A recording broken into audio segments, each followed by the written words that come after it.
샬롬. 흑 2권 6번째.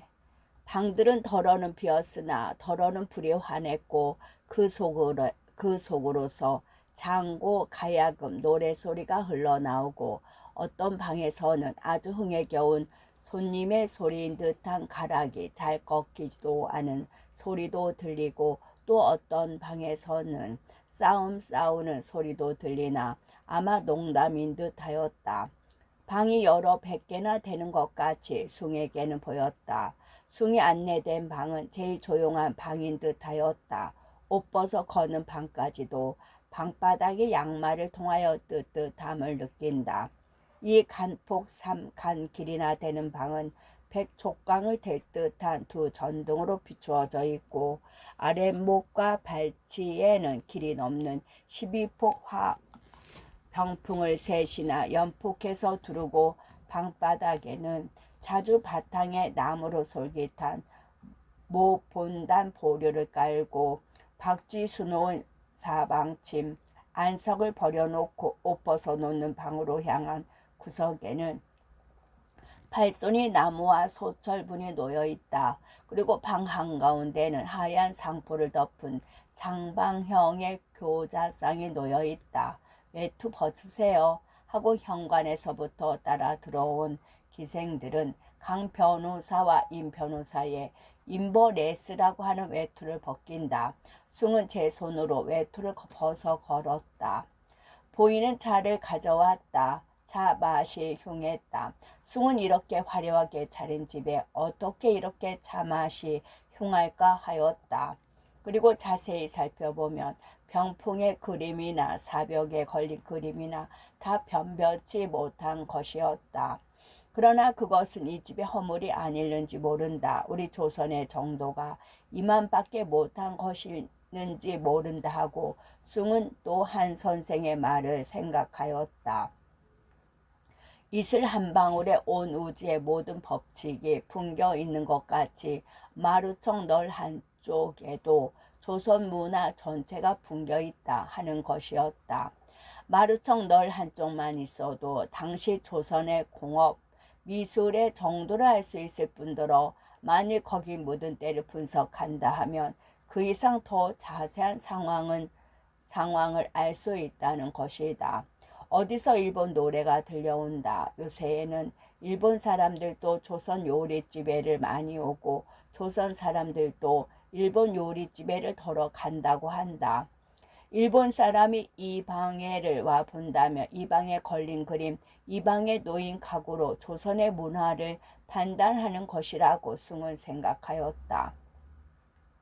예, 그 배부를 것은 가져오지 말고 그 배는 아니 부르고 만만히는 안주를 좀 가져오너라 하는 것이 강 변호사가 보이에게 대한 명령이었다. 배 안 부른 음식이 어디 있단 말이오. 물도 배가 부르지 하고 한 기생이 빈정댄다. 요 녀석 네가 뭘 안다고 하고 강 변호사는 어린애를 위협하는 모양으로 눈을 흘긴다. 음식이란 요리를 잘한 것일수록 목구멍만 넘어가면 남는 것이 없어야 되는 것이거든 하고 임 변호사가 아는 체를 한다. 그렇지. 미인도 마찬가지거든 하고 강 변호사가 웃으며 원체 미인이란 곁에 있어도 있는 것 같이 아니하고 무릎에 앉혀도 있는 것 같이 아니하고 품에 넣어도 있는 것 같이 아니하고 그래야 되는 것이거든. 그럼 죽어서 귀신이 되어야겠구려 하고 한 기생이 톡 쏜다. 술과 안주가 들어왔다. 기생들은 세 사람의 앞에 놓인 조그마한 일본 술잔에다 일본 술을 따른다. 강 변호사는 술잔을 들고 자 허군 하고 숭을 바라본다. 숭은 학교에서 강 변호사의 강의를 들은 일도 있으므로 무릎을 꿇고 두 손으로 잔을 들었다. 세 사람은 한 모금씩 먹고 잔을 놓았다. 애들아, 너 이 양반 누구신지 아니? 하고 강 변호사는 숭을 가리켜 보이며 기생들에게 묻는다. 몰라요. 언제 배웠던가요? 하고 두 기생은 몰라보는 것이 미안한 듯이 숭을 바라본다. 예끼, 이 양반을 몰라? 처음 뵙는 걸 어떻게 알아요? 글쎄나 말이지. 네 어디 알아 맞춰보아라. 글쎄 선생님? 학교 선생님? 하고 세 사람의 눈치를 엿보더니 아이고 난 몰라요 하고 몸을 흔든다. 너 허 변호사 영감 말씀 못 들었니? 도무지 무식하구나 하고 임 변호사가 말을 뗀다. 오, 저 윤참판 하는 것을 한 기생이 눈짓을 하니까 쑥 들어간다. 어쨌으나 두 기생은 숭이가 윤참판의 사위라는 자격으로 누구인지를 알았다. 잡지에서랑 사진 안고 배웠어요. 부인께서 참 미인이셔 하고 나이 먹은 기생이 말한다. 술 따라라 하고 강 변호사는 어디 이거 도무지 실차지 아니해서 먹겠니? 워낙 영웅에겐 요런 조그만 술잔이 많지 아니하거든. 술을 동이로 마시고 돼지 다리를 검으로 떼어 먹어야 쓰는 것이거든.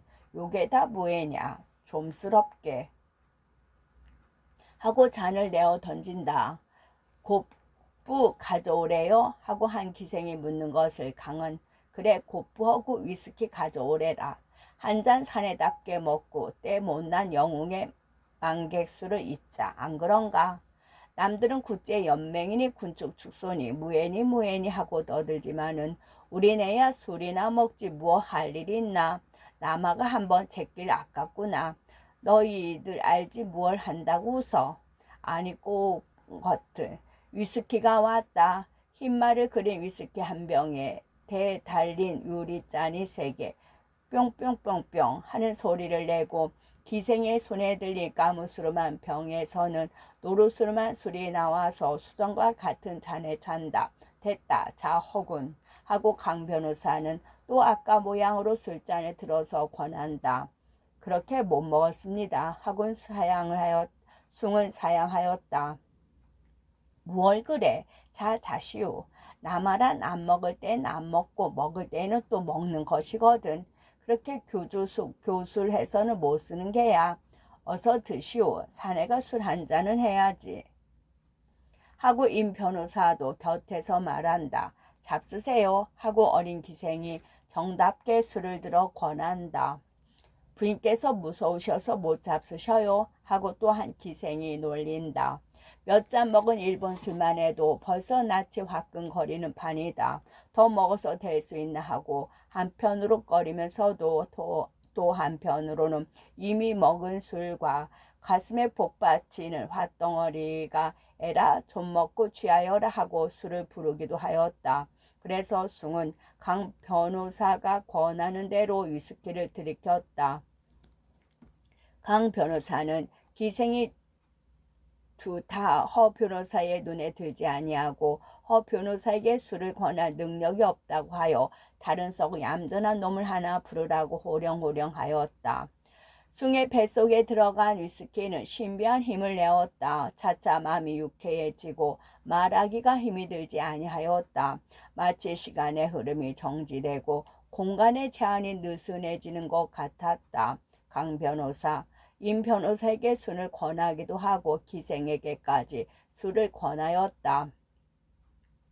새로운 기생은 산월이라고 불렀다. 그는 분홍 저고리에 흰 치마를 입었다. 그것이 그 기생을 퍽 점잖게 보였다.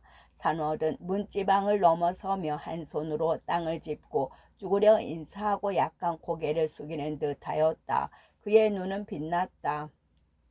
숭은 놀랐다. 그것은 산월이라는 기생이 어디서 본 사람 같기 때문이다. 산월도 숭을 보고는 우뚝 섰다. 그리고 그 눈이 더욱 빛이 났다. 그러나 아는 채 아는 것이 옳을지 옳지 아니한지를 의심하는 듯이 다른 손님들에게로 눈을 돌렸다. 오 산월이, 너 요새 서방질 잘하니? 하고 강 변호사가 산월이의 손을 잡아서 숭의 곁에 앉히며 네 오늘 저녁에는 이 손님께 술을 권한단 말이다. 어디 명기 될 만한 자격이 있나 보자. 한다. 그제야 산월은 자기가 섬겨야 할 손님이 허숭인 줄을 알고 허숭의 잔에 술을 따르려고 병을 들고 허숭이가 잔을 들기를 기다린다. 양주는 그냥 따라 놓는 법이야 하고 임 변호사가 또 아는 체를 한다.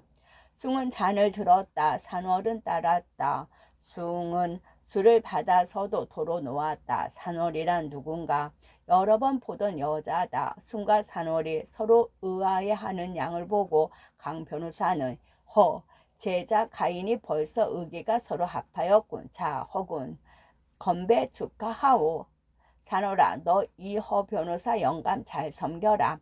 그러고는 이놈아 고만 한번 보고 반한단 말이야. 하하하하 하고 좋아라고 손에 든 술을 흘리고 앉았다. 원래 제자 가인이란 진정한 연분이 있거든 하고 임 변호사가 아주 시치미를 떼고 설명을 한다. 아냐요 하고 산월은 수사판 빛을 보이며 내 이 영감을 여러 번 배웠답니다. 학생복 입으신 때의 백고는 처음이 되어서 누구신가 했지요. 하고는 비로소 기생의 직업적 태를 내어서 숭을 향하여 방긋 웃으며 영감 저를 모르셔요? 제가 학교에 다닐 적에 가끔 부인한테 놀러 갔었답니다. 영감 뵙고 인사한 적은 없지만도 하는 것은 상냥스러운 서울 말이었다. 숭은 고개를 끄덕끄덕 하였다. 기억이 살아나온 것이었다. 말을 듣고 보니 산월은 윤참판 집에서 여러 번 본 여자다. 그때로 말하면 숭은 행랑에 있는 서방이다.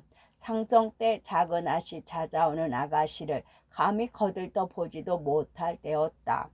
산월이 그럴 줄은 몰랐더니 양반 기생이로구나.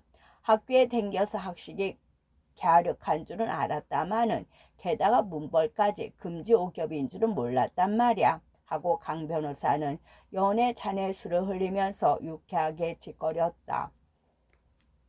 자, 산월아, 어따 술이나 한 잔 받아 먹어라. 하고 강 변호사가 잔을 준다.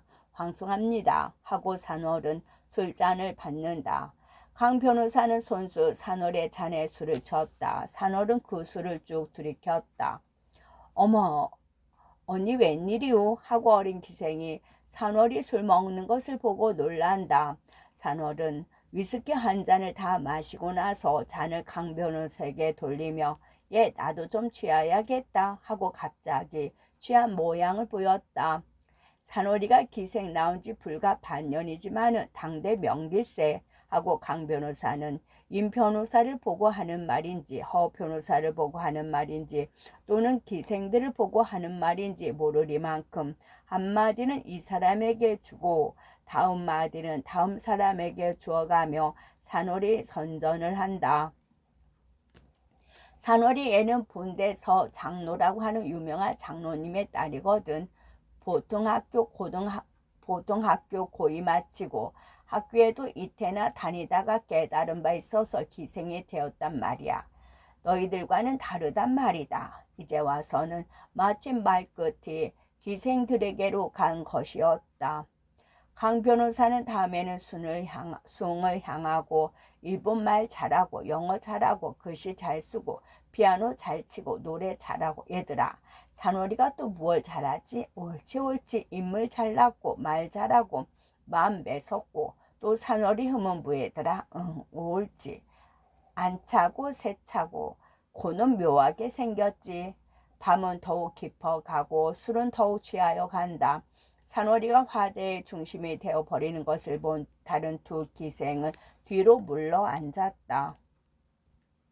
숭은 차차 머릿속이 혼미해 오는 것을 깨달았다. 자기의 사상과 행동의 자유를 절제하던 모든 줄이 끌어진 것 같이 생각되었다. 똑바로 앉던 것을 사방침에 기대기도 하였다. 다리도 뻗어보았다. 기생의 손도 쥐어보았다. 산월이도 술이 취하여 숭의 어깨에 머리를 놓고 기댈 때에 숭은 고개를 돌려서 산월의 머리 냄새도 맡아보았다. 그 등도 한번 쓸어보았다. 숭은 비로소 술의 힘이라는 것을 깨달았다. 강 변호사와 임 변호사가 권하는 대로 숭은 술을 받아 먹었다. 위스키가 둘째 병이 거진 다 없어졌다. 손님들도 취하고 귀생들도 취했다. 사람들이 취하니 전기 등도 취하고 술잔도 술병도 취한 듯했다. 숭이 보기에 조선만 아니라 전 세계만 아니라 전 우주가 모두 취해버린 것 같았다. 술병 속 세상이라는 문자의 뜻을 숭도 깨달았다. 아뿔싸, 내가 이렇게 술에 취해 될 수가 있나 하고 숭은 가끔 반성했다. 그러나 반성하려면 양심의 세포가 위스키의 독한 마취성으로 끊임없이 마취함을 당했다.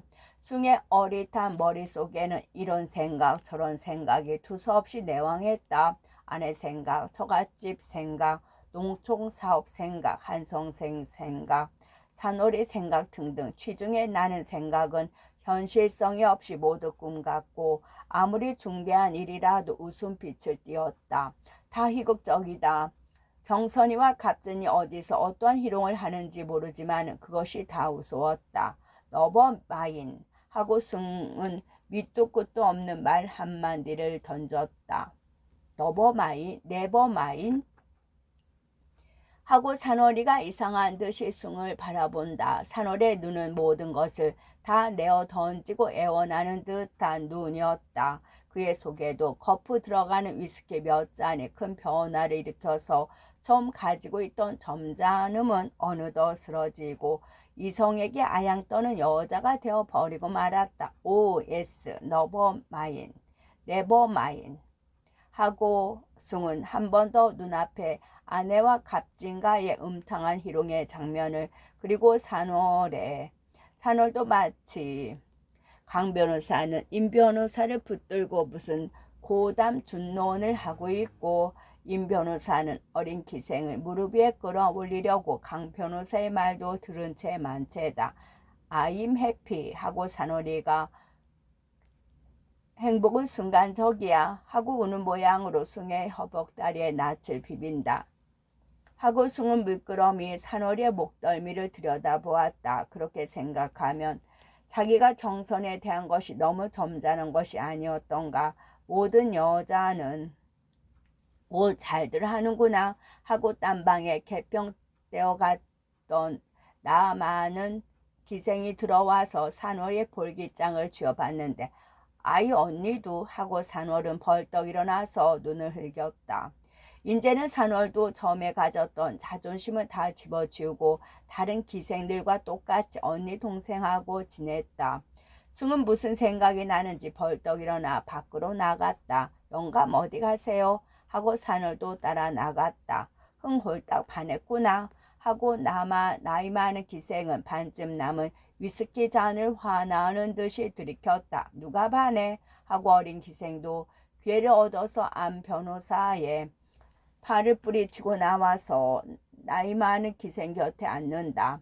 아이 배고파 하고 늙은 기생이 손뼉을 딱딱 때린다. 그래 무어 갖다 먹어라 하고 강 변호사는 술잔을 내밀며 먹을 것만 알지 하고 술 달라는 빛을 보인다.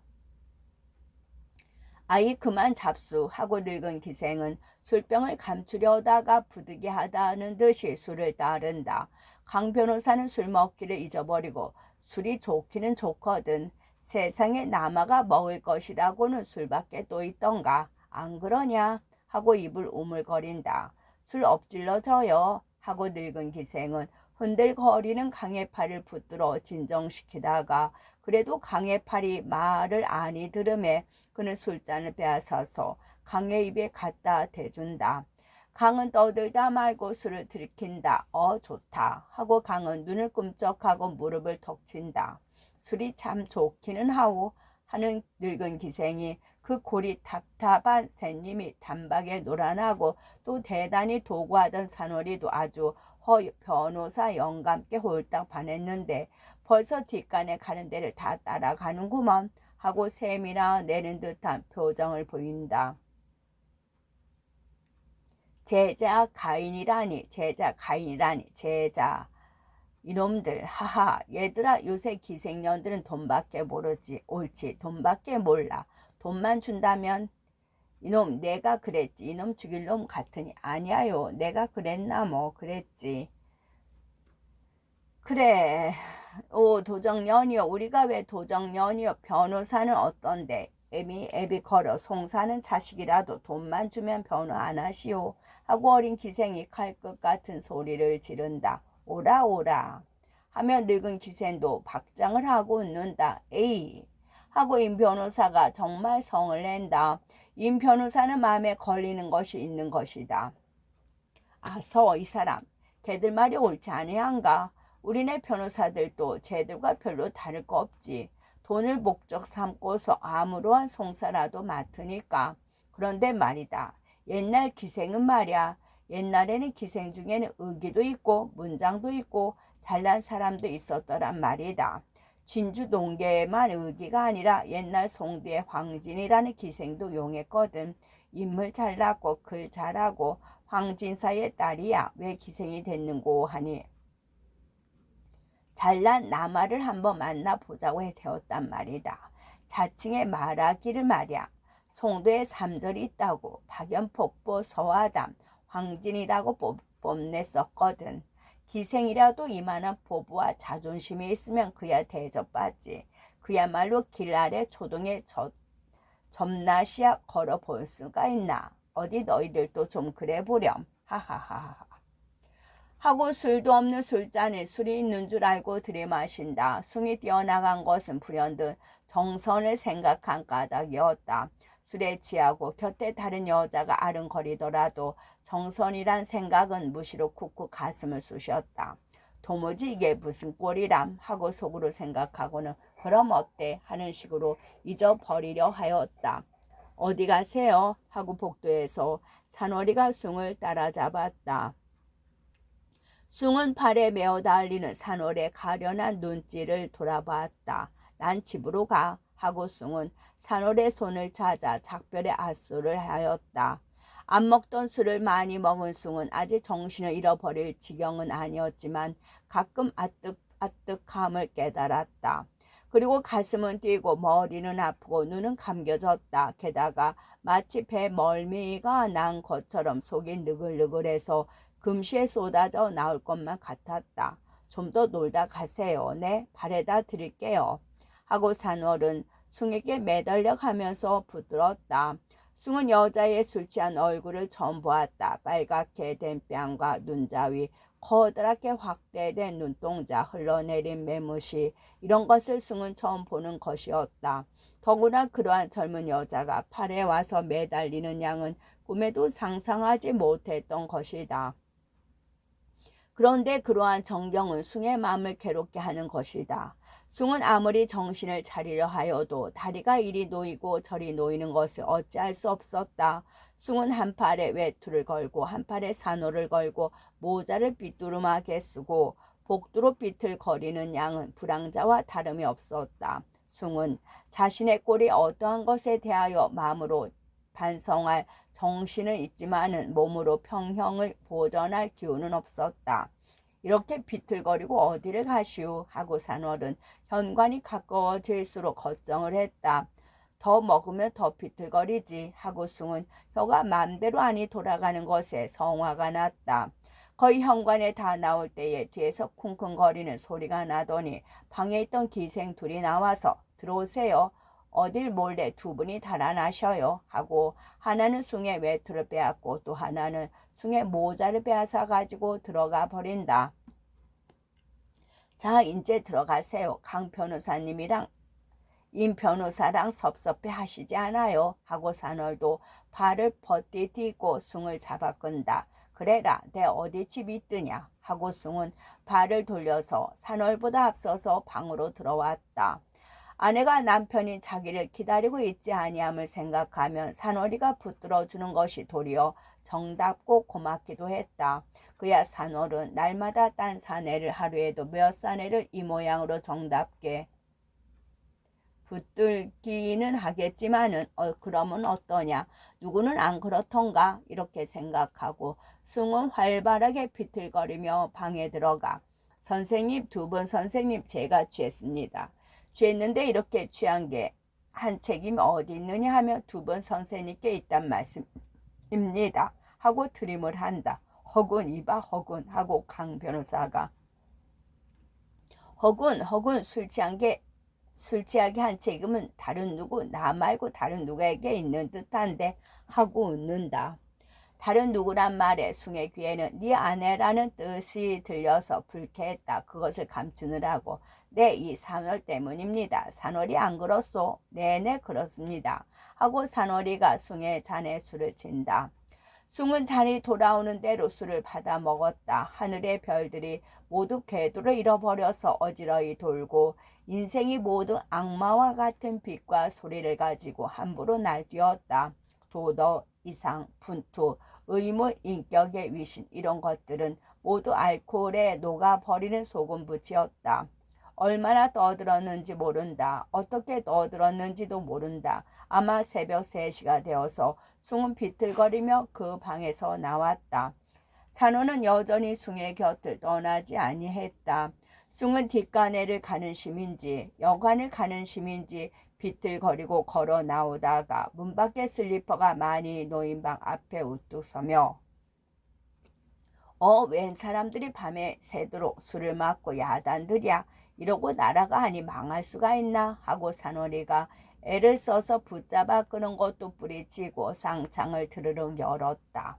그 안에는 7, 8인의 술 취한 얼굴들이 얼빠진 듯이 이 난데없는 침입자를 바라봤다. 그 얼빠진 얼굴들 틈에는 거의 동순화되는 기생들이 끼어앉아 있었다.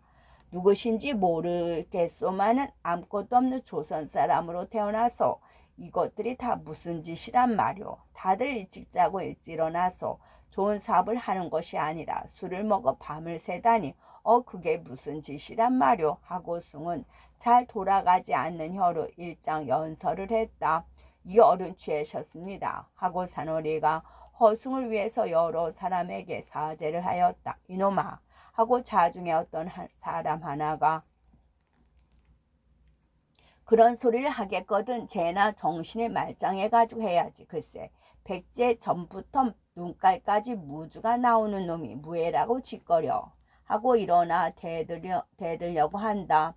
숭은 주먹으로 대드는 데는 쥐중이라도 자신이 있었다. 그러나 쥐중에라도 놀라지 아니할 수 없는 일이 있었다. 그것은 이 자리에 이런 술과 계집 있는 자리에 있을 수 없는 사람들이 이 자리에 있는 것을 본 것이다. 1. 무슨 학교 선생 2. 무슨 학교 선생 3. 무슨 신문에 있는 사람 4. 신문에 있는 사람 모두 선생다라 부르는 점잖은 사람들이다. 숭은 쥐중에도 놀랐다. 술이 갑자기 깨는 것 같았다. 숭은 뽐내던 호기도 다 없어지고 무엇을 생각하는 사람 모양으로 문지방 위에서 고개를 숙였다. 이때 강 변호사, 임 변호사도 왁작지껄하는 소리를 듣고 따라 나오다가 허군 허군 하고 숭의 팔을 잡아 끌었다. 아 선생이시오? 누구라고? 이 모양으로 방에 있던 패들은 대개 강 변호사나 임 변호사를 아는 사람들이어서 긴장하던 시국을 전환이 되고 말았다. 허군이야 허숭 변호사 하고 강 변호사는 좌중의 숭을 소개하였다. 다시 술자리가 벌어진 모양이다. 숭은 고개를 끄덕끄덕 하여 인사를 하고 비틀거리며 현관으로 나왔다. 보이와 산울은 쓰러져려는 숭을 부축하여 자동차에 태우고 산울도 같이 올라앉았다. 자동차에 오른 숭은 정신을 차리지 못했다. 숭이 눈을 떴을 때 숭의 눈에 띈 것은 눈에 익지 아니한 방 모양이다. 찬란한 화류 장룡, 양복장, 책장, 문갑, 책상, 교의 등 도무지 꿈도 꾸지 못한 것이다. 고개를 돌려보니 곁에 누운 사람이 있다. 두어 자쯤 새를 떼어서 자리를 깔고 누운 젊은 여자가 있다. 숭은 깜짝 놀라서 벌떡 일어났다. 내가 어딜 와 있어? 하고 숭은 눈을 크게 떴다. 목이 마르다. 입이 쓰다. 머리가 띵하다. 눈은 텁텁하다. 속은 쓰리다. 그리고 마음은 찜찜하다. 숭이가 벌떡 일어나는 바람에 가엾게 코를 골고 잠이 들었던 그 여자도 눈을 떴다. 그 눈은 처음에는 반가운 웃음으로 가늘게 빛났으나 숭의 얼빠진 모양을 보고는 놀람으로 크게 둥글게 떴다. 그리고 그 여자도 벌떡 일어났다. 난 여태껏 앉았다가 금시 잠이 들었어 하고 제가 잠든 것을 변명한다. 숭은 그 소리의 임자가 산월인 것과 자기가 허숭인 것을 비로소 인식하고 어젯밤 강 변호사와 술 먹던 생각이 대강 생각이 난다. 그렇지만은 술 안 먹던 이가 술 취한 때에 흔히 그러한 모양으로 술이 어떤 정도까지 취한 뒤의 일은 도무지 기억에 떠오르지를 아니하였다. 다만 한 10년 전 한 말리 밖에서 무슨 일이 생겼던 것 같다는 것만이 마치 글자를 지워버린 칠판에 글자는 없으나 쓰였던 자국은 남은 것과 같았다. 무엇인지 모르나 결코 좋은 일은 아닌성 싶었다. 무엇으로 그것을 아나 입맛이 쓰고 머리가 띵하고 마음이 찜찜한 것으로. 산월은 친절하게 준비하였던 밀수를 숭에게 권하였다. 댁으로는 아니 가신다고 그러시고 도무지 정신을 못 차리시길래 할 수 없이 우리 집으로 매셔왔죠. 하고 산월은 전기 난로의 스위치를 들고 이불을 들어 숭에 앉은 몸을 둘러싸주고 자기는 손을 요 밑에 넣고 앉으며 취증이나 아니시면 선생님이 우리 집에를 오실 리 있겠어요. 창기의 집에를 선생 같으신 좋은 뜻 가지시니가 우리 집에 오셔서 몇 시간에도 계셨다는 것은 나 같은 사람에게는 일생에 다시 잊지 못할 귀한 사건이고 기억이겠지요. 그러니까 과히 불쾌하게 생각 마세요. 하고 숭의 눈치를 엿보며 머리를 만진다. 숭이가 말없이 점잖게 앉아있는 것을 보고 산월은 이제 다 밝았으니 세수나 하시고 아침이나 잡수시고 가실 대로 가세요. 그렇게 무서운 얼굴 마시고 제 집에서 나가실 때까지는 취한 대로 계세요. 깨셨더라도 깬 채 마세요. 산의 양반들은 술 취할 때에만 참 저로 보이더군요. 선생님도 어젯밤에는 참 당신을 보이셨죠. 꾸미지 아니한 적나라한. 그래서 나는 술 취한 사람이 제일 좋아요. 나는 술 취한 사람들 보는 맛에 이 기생 노릇을 하고 살아간답니다. 도무지 그 술 안 취하고 도덕적인 젠틀맨들한테는 멀미가 났거든요. 그 거짓 오 아보 가증스러움 하고 목전에 가증한 것을 보는 것 같이 몸을 떨었다. 산월의 말에는 열이 있었다. 크게 가증한 꼴을 당한 사람이 아니고는 이렇게 남자의 거짓에 대해서 깊이 불쾌할 수가 없을 것 같았다. 그 열이 숭의 말을 끌었다. 왜 그렇게 남자를 저주하고 술 주정권을 찬미하시오? 하고 숭도 마음을 좀 풀렸다. 아직도 술이 다 깨지는 아니하였다. 왜 남자를 저주하느냐고요? 아니요. 나는 남자를 저주하지 않습니다. 남자를 왜 저주해요? 남자가 없으면 여자들이 심심해서 어떻게 이 세상을 살아가요? 남자가 밥을 벌어준다든지 여러 가지 힘드는 일을 하여 준다든지 그것은 말하는 것이 아닙니다. 금한 것은 소와 말을 부리고 또 기계를 이용해서라도 보충할 수가 있지만 장난감으로 본 남자는 무엇으로도 대신할 수가 없단 말이에요. 그러니까 남자를 사랑하고 찬미하지요. 저주할 리가 있어요? 절대로 아니죠. 사랑하고 찬미하길래 나 같은 년도 사내한테 반해서 허덕이다가 쏟고 발길로 채어서 떨어졌지요. 아니야요. 고만 속에도 없는 소리를 해버렸네. 하고 산월은 분명히 술이 깬 것 같건만은 취한 채를 한다. 숭은 산월의 말과 태도에 얼마쯤 끌려들어서 굳이 굳어졌던 마음이 약간 느긋느긋하게 됨을 깨달을 뿐더러 도리어 일종의 유쾌함까지도 깨닫게 됐다. 내 말이 무례한 말이거든 용서하시오. 하고 숭은 어찌해서 기생이 되셨나요? 하고 물었다.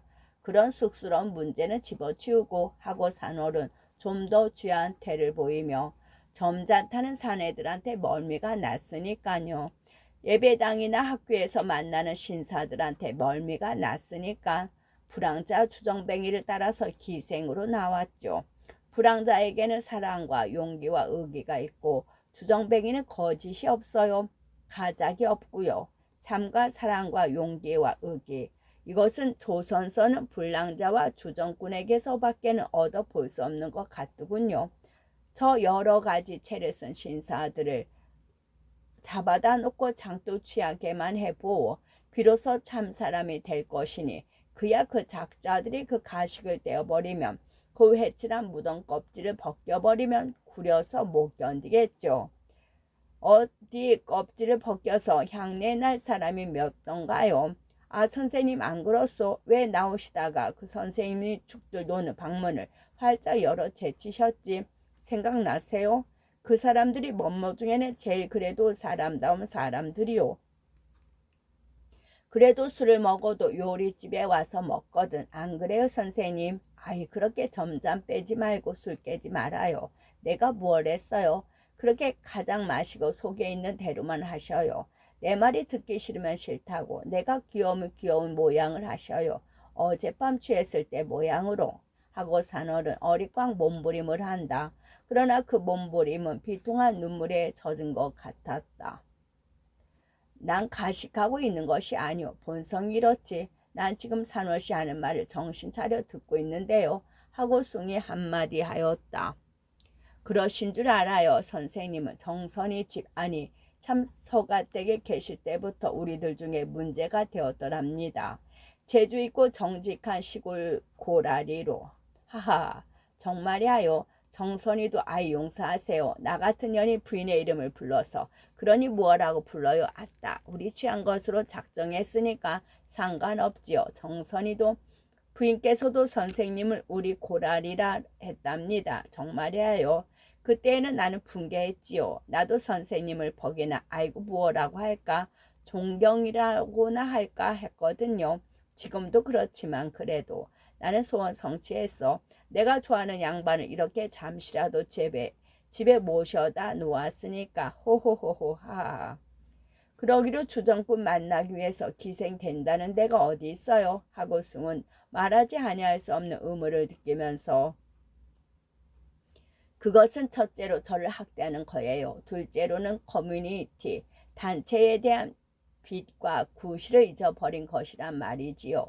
어떠한 불평이 있다고 하더라도 어떠한 핑계가 있다고 하더라도 당신과 같이 재주와 교육과 사회적 지위를 가진 이가 기생이 된다는 것은 용서할 수 없지요. 기생이란 사회에 무슨 유익을 준단 말이오. 왜 간호부는 안 되시오? 왜 유치원 보모가 안 되시오? 왜 농촌 야학의 선생이 안 되시오? 당신만한 재주와 교육을 받으니까 어디를 가기로 굶어 죽는단 말이오. 간호부, 보모, 교사 다 이렇게 사회에 봉사하는 직업이오. 그런데 기생이라면 불황자와 술주정꾼 사회에 아무 소용없는 계급의 장난감밖에 더 되는 것이 무엇이오. 그도 원체 재주도 없고 교육도 없고 미천이라고 뭔 하나밖에 없는 여자면 혹 부모한테 팔려서 혹 부모를 벌어먹이느냐고 귀생이 되는 것도 할 수 없는 일이겠지만요.